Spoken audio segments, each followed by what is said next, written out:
Okay, welcome to this new video. And इस video में हम देखने वाले हैं हैथवे के बारे में। हैथवे के आज रिजल्ट आए हैं। आज डेट है 17 OCT 17 अक्टूबर 2023। एंड मतलब ये बहुत सारे लोग इसे ट्रैक करते हैं क्योंकि मतलब ये पेनी स्टॉक है। सिर्फ 90 to 20 रुपीज़ पे अभी ये चल रहा है, 19 to 20 रुपीज़ पर। तो मैं उन्हें ये दिखाना चाहता हूँ कि मतलब देखो स्टॉक की क्या हालत है, क्या फाइनेंशियल्स है। तो उसके लिए सबसे पहले हम चेक करते हैं डिविडेंड। तो ऐसा कुछ इन्होंने दिया नहीं होगा, यहाँ पे किसी भी तरह का डिविडेंड का किसी भी तरह का अनाउंसमेंट दिखाई नहीं दे रहा। एंड यहाँ पे स्टैंड अलोन नंबर्स है। तो चलिए स्टैंड अलोन नंबर से स्टार्ट कर लेते हैं। By the way numbers in crore है। तो ये रहे हमारे ये फर्स्ट 3 क्वार्टर्स। पीडीएफ काफी एडजस्ट की हुई छोटी पीडीएफ है। तो आप यहाँ पे देख सकते हो टोटल इनकम यहाँ पे लिखा है। इस क्वार्टर का टोटल इनकम है 191 करोड़। लास्ट क्वार्टर का था 176 करोड़ एंड उससे भी लास्ट क्वार्टर का था 178 करोड़। तो एक्सपेंसेस देख लेते हैं। 148 करोड़ के एक्सपेंसेस है। उससे पहले के 150 थे एंड उससे पहले के 155 थे। तो 170 करोड़ से मतलब जून वाला क्वार्टर थोड़ा सा कम आया था। एंड 190 करोड़ यानी कि इस क्वार्टर में अच्छा सेल्स हुआ है। Net profit for the period यानी कि फाइनल प्रॉफिट जो है वो है 31 करोड़ का। उससे पहले का प्रॉफिट था यानी कि लास्ट जून क्वार्टर का 19.64 करोड़ का। एंड लास्ट ईयर के सितंबर क्वार्टर का था 16.30 करोड़ का। तो आप यहाँ पे देख सकते हो कि कंपनी ने अच्छी ग्रोथ दिखाई है। लेकिन देखते हैं पूरे फाइनेंशियल्स देखने के बाद समझते हैं कि मतलब कंपनी कैसा नेचर है कंपनी का। अर्निंग पर शेयर तब तक देख लेते हैं। 0.18 अभी चल रहा है। इससे पहले का था 0.11 एंड उससे पहले का था 0.09। तो ये थे स्टैंड अलोन नंबर। देखते हैं कंसोलिडेटेड नंबर्स यहाँ पे दिए गए हैं क्या। होने तो चाहिए क्योंकि शायद मतलब कंपनी और भी मतलब काफी जगह पर बिजनेस करती है। क्या ये वो नंबर है? जी हाँ, राइट। ये आप यहाँ पे देख सकते हो अनऑडिटेड कंसोलिडेटेड फाइनेंशियल रिजल्ट। ये भी हम पढ़ेंगे थोड़ा सा। इसे भी मतलब ये भी करोड़ में है एंड इसे भी मैं यहाँ पे जूम करके लॉक कर देता हूँ। तो आप यहाँ पे देख सकते हो टोटल इनकम कितना है 516 करोड़। उससे पहले का कितना था 533 करोड़ एंड उससे पहले का कितना था 501 करोड़। ये सितंबर क्वार्टर है। यहाँ पे 22 का सितंबर क्वार्टर है। ये जून क्वार्टर है एंड ये वाला जो क्वार्टर है ये अभी का क्वार्टर है। ठीक है, ये बेसिक बात है तो आपको पता ही होगा। तो सीधा आ जाते हैं net profit for the loss. Net profit for the period पर 20 करोड़ का प्रॉफिट है अभी इस क्वार्टर में। इसके पहले के क्वार्टर में 22.36 करोड़ का प्रॉफिट था एंड उससे पहले के क्वार्टर में 30.24 करोड़ का प्रॉफिट था। यानी कि ईयरली क्वार्टर के रिजल्ट में गिरावट है। लास्ट ईयरली अच्छा रिजल्ट था सितंबर क्वार्टर में। तो उससे अगर जून क्वार्टर कंपेयर करें तो जून क्वार्टर में भी गिरावट दिख रही है एंड जून क्वार्टर से अगर सितंबर क्वार्टर में कंपेयर करें तो वहां पर भी गिरावट दिख रही है। एंड लास्ट ईयर से इस सितंबर क्वार्टर में लास्ट सितंबर से इस सितंबर में कंपेयर करें तब भी गिरावट ही दिखाई दे रही है। ईपीएस एक बार चेक कर लेते हैं कंफर्मेशन के लिए। यहाँ पे देख सकते हो अर्निंग पर शेयर यहाँ पे नीचे दिया गया है 0.11 है। इससे पहले था 0.13 एंड इससे पहले था 0.17। यानी कि कंपनी का परफॉर्मेंस कम हुआ है। कंसोलिडेटेड नंबर्स मतलब ज्यादा इम्पोर्टेंस अगर हेल्थ का बिजनेस है तो हो सकता है कि कंसोलिडेटेड नंबर्स को दिया जाए। एंड कंसोलिडेटेड नंबर्स में रिजल्ट्स खराब आए हैं ये यहाँ पे क्लियरली हम देख सकते हैं। इसके बाद चलिए चार्ट को देख लेते हैं एक बार इस कंपनी के। एंड उससे पहले एक मिनट हम शायद इसके सेगमेंटल रेवेन्यू सोर्सेस को देख पाए। क्या यहाँ पर इन्होंने लिखा है कि मतलब कहाँ कहाँ से इन्हें कितना पैसा आता है। क्या यहाँ पे ये सारी चीजें दी गई है? होनी तो चाहिए वैसे तो।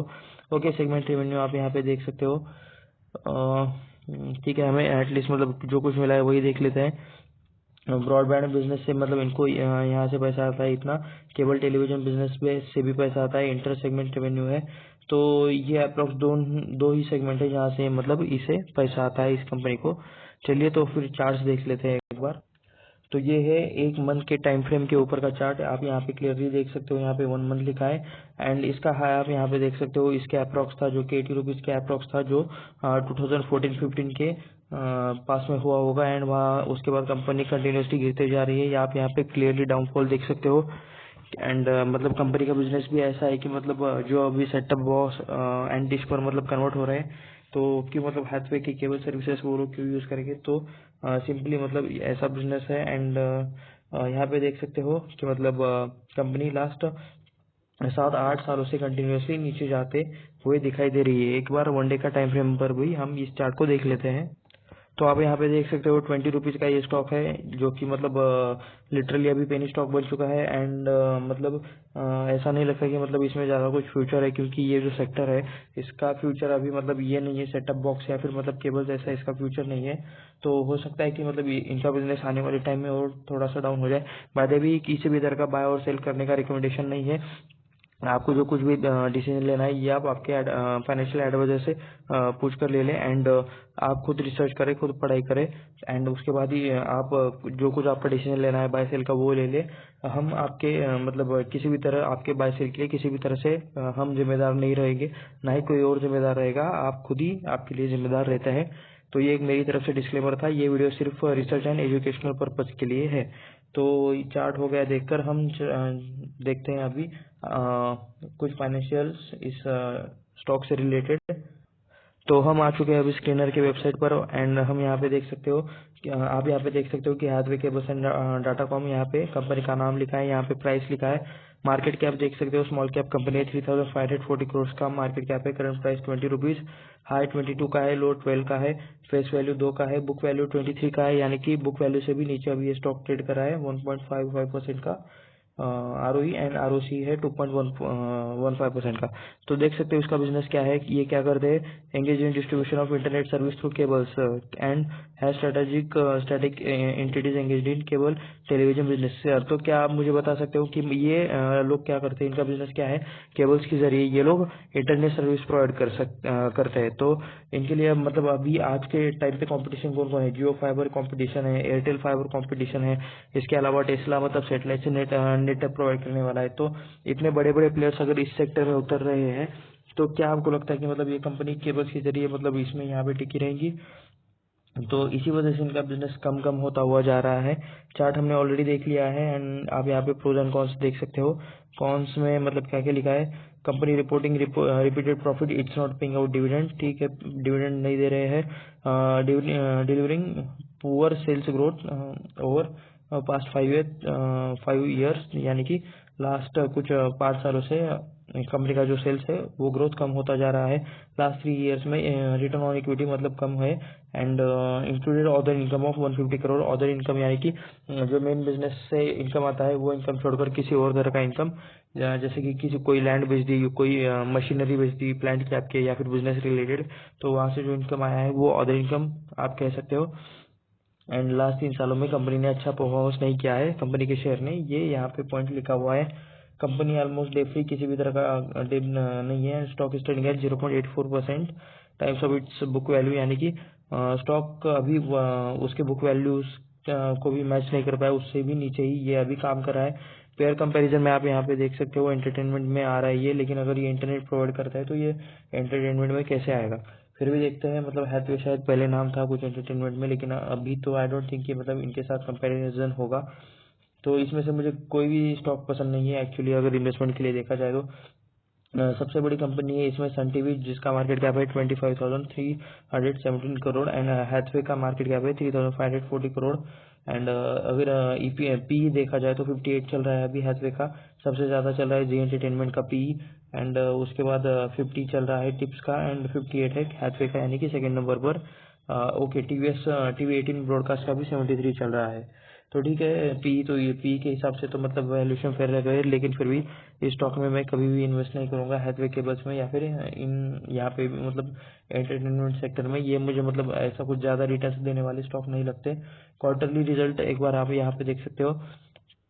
सेल्स पहले 431 करोड़ का था, एंड वो अभी कंटिन्यूसली एक ही रेंज में है। ये मतलब देख सकते हो आप कंटिन्यूसली 7, 8, 9, 10 ये जो कुछ क्वार्टर रहेंगे उसमें एक ही रेंज में कंटिन्यूसली ये सेल्स घूम रहा है। ऑपरेटिंग प्रॉफिट देख सकते हो 120, 123, 114, ये भी कंटिन्यूसली एक रेंज में घूम रहा है। या फिर आप कह सकते हो कि ये धीरे धीरे कम भी हो रहा है। पहले जो 120, 114, 110 के रेंज में रहता था, वो अभी 58, 78, 83 इस रेंज में अभी ऑपरेटिंग प्रॉफिट जा चुका है।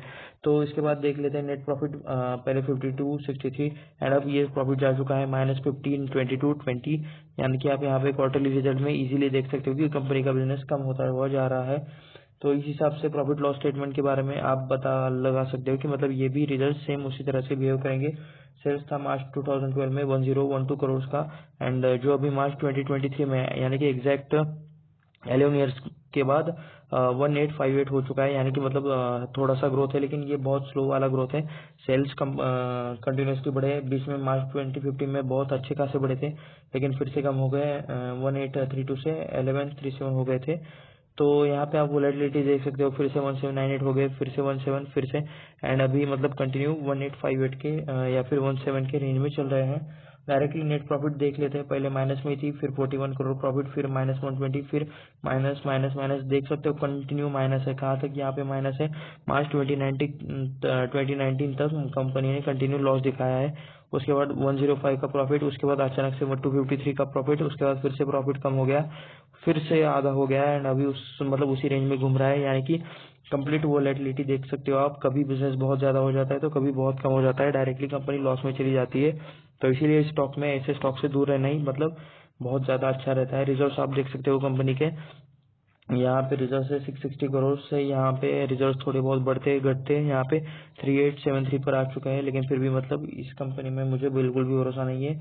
आपका डिसीजन अलग रह सकता है, आप आपके खुद के डिसीजन से, खुद के रिसर्च से सारी चीजें करें। यहाँ पे कंपनी ने लोन अच्छा खासा चुकाया है, ये यहाँ पे आप देख सकते हो, कह सकते हो।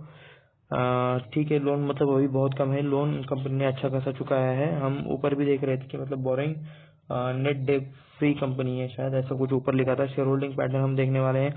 प्रमोटर के पास 75% कंपनी का स्टेक है, जो पहले 43% था। उसके बाद मार्च 2019 में 94% इन्होंने ले लिया। मतलब ये कैसे हुआ, ये मुझे एक बार चेक करना पड़ेगा कि मतलब इतना परसेंटेज इस कंपनी ने कैसे ले लिया। एंड फिर 94% से अभी ये 75% किया गया है। यहाँ पे देख सकते हो एफ आई है 6.69%, डी आई है 0.04%, एंड पब्लिक की हिस्सेदारी 18.27%। जो एफ आई इसमें आके बैठे हैं, तो कौन से एफ आई है ये हम एक बार चेक कर लेते हैं। तो यहाँ पे देख सकते हो CLSA global market, P6 Mauritius Indian holding limited, small cap gold fund, Morgan Stanley and government of pension fund, government of Singapore, east bridge capital master fund and American fund insurance series global small capital. तो ऐसे यहाँ पे कुछ FIR यहाँ पर आके बैठे हुए हैं। उसके बाद हम देख लेते हैं हैथवे ने कितने टाइम में कितने रिटर्न्स दिए हैं। आप यहाँ पे ऊपर नेम चेक कर सकते हो, Hathway Cables and Datacom Limited. मैं इसे थोड़ा सा जूम आउट कर लेता हूँ। मैक्स रिटर्न्स देखते हैं कितना है, ऑल टाइम रिटर्न्स है -50%। यहाँ पे आप देख सकते हो, यानी कि स्टॉक उसकी जो प्राइस थी वहां से भी कम्प्लीट आधा हो चुका है। बिल्कुल भी मतलब जिस किसी ने भी पहले से भी इन्वेस्ट करके रखा है, पूरा का पूरा उनका मतलब पोर्टफोलियो डिस्ट्रॉय हो चुका है, ऐसा आप बोल सकते हो। 100 रुपए इन्वेस्ट किया होगा तो उसके 50 रुपीज हो चुके हैं, यानी कि 50 रुपए का घाटा ऑलरेडी हो चुका है। 5 सालों में -34% की रिटर्न्स। तो क्या कंपनी है, मतलब लोग फिर भी मतलब पैसा लगाते हैं, क्यों लगाते हैं उन्हें खुद ही बता। एक साल में अभी के इस एक साल में 25% के रिटर्न, साल स्टार्ट होने के बाद 13% के, 6 महीने में 53% की रिटर्न, एंड एक महीना 5 दिन, एक दिन क्या ही देखना।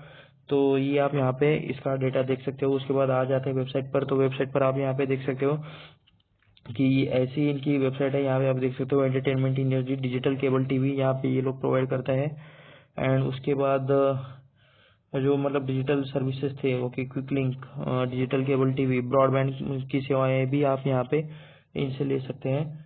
तो ये इनका मतलब कुछ सर्विसेज है, डिजिटल केबल टीवी, ब्रॉडबैंड है, इंटरनेट लीज्ड लाइन है, एंड ऐसी चीजें ये लोग बेचते हैं या फिर इसमें ये लोग डील करते हैं। तो ये था हैथवे केबल्स के बारे में। मैं इस स्टॉक में तो कभी भी इन्वेस्ट नहीं करूंगा, क्योंकि ये मुझे पसंद नहीं है, ना ही इसके मतलब फाइनेंशियल्स अच्छे खासे हैं। आपका डिसीजन अलग हो सकता है, तो आप आपके खुद के डिसीजन के अनुसार जो करना है वो करें। ये वीडियो सिर्फ रिसर्च एंड एजुकेशन के लिए था। तो अगर आपके पास मतलब एक अच्छा डीमैट अकाउंट चाहिए आपको, जहाँ पे आपको कम से कम ब्रोकरेज लगे, फ्री में डीमैट अकाउंट ओपन हो जाए, तो डिस्क्रिप्शन में एक लिंक है, वहाँ पे आप जाकर चेकआउट कर सकते हो। अपना या फिर अपने फैमिली में से किसी का डीमैट अकाउंट आप वो ओपन कर सकते हो। तो अगर आपको ये वीडियो अच्छा लगा तो इसे लाइक करें, अपने दोस्तों के साथ या फिर जिसे इसकी जरूरत है उसके साथ शेयर करें, एंड चैनल को भी सब्सक्राइब करें ताकि ऐसे और वीडियोस आपको देखने को मिले। तो इसी के साथ मिलते हैं अगले वीडियो में। धन्यवाद।